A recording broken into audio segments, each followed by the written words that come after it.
As the children of Israel continued their journey in the wilderness, they encountered many challenges. Firstly, how do you feed that many people? In Exodus 16 is recorded the first account of the miracle of the manna, a miracle that continued every week for the next 40 years. Every day for the first 6 days of the week, manna would fall. Then on the 6th day, they would hold a double portion for the 7th day, the Sabbath. And the part that they held for Sabbath would not go rotten. Then on the Sabbath, no manna would fall. This was all to remind them of the 4th commandment, which says, remember the Sabbath day to keep it holy. It was also to teach them to rely on God every day for their temporal needs. They now came to Mount Sinai. There are 2 competing claims to Mount Sinai. One is in Egypt, in the Sinai Peninsula, and the other is in Saudi Arabia, in what would have been the land of Midian. Mount Sinai is where the Israelites built a golden calf, in what was a terrible episode. As Moses came down from the mountain, he showed his and God's displeasure.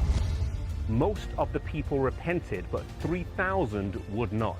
The children of Israel had a lot to learn after being in slavery for so many generations. As they left Sinai, they journeyed towards Canaan with the pillar of God's presence in front of them. At night, the pillar of cloud would turn to fire, and it was a visible presence that God was leading them. They were led to Kadesh Barnea, today located on the southern border of Israel with Egypt. Moses sent 12 spies into the land. The names of the 12 are recorded in the Bible, but today most people can only name 2 of them. As the 12 spies toured the land, no doubt the people waited in anticipation of a good report so their journey could end.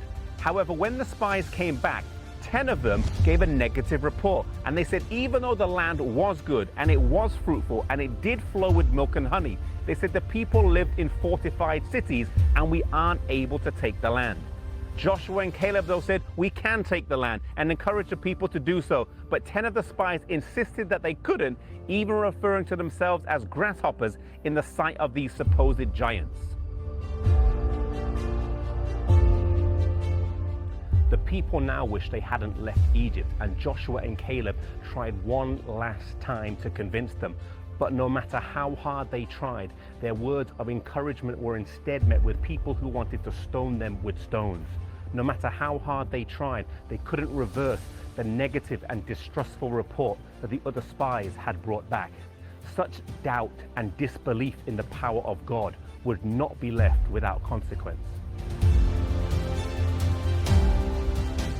God decreed that all those over the age of 20 must die in the wilderness. In addition to this, for each day that the spies searched the land, they would wander in the wilderness for 1 year. This is one of the places where we get the biblical principle of 1 day equaling a year.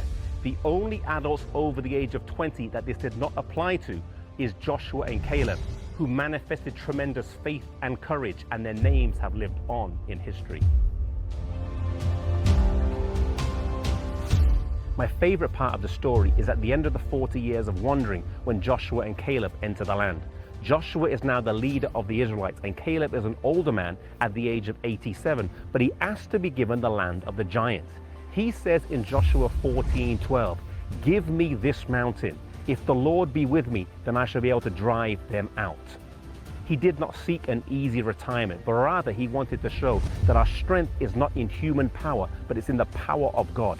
No matter what our age is or what obstacles lie in our path, may we trust God to deliver us and clear a path before us.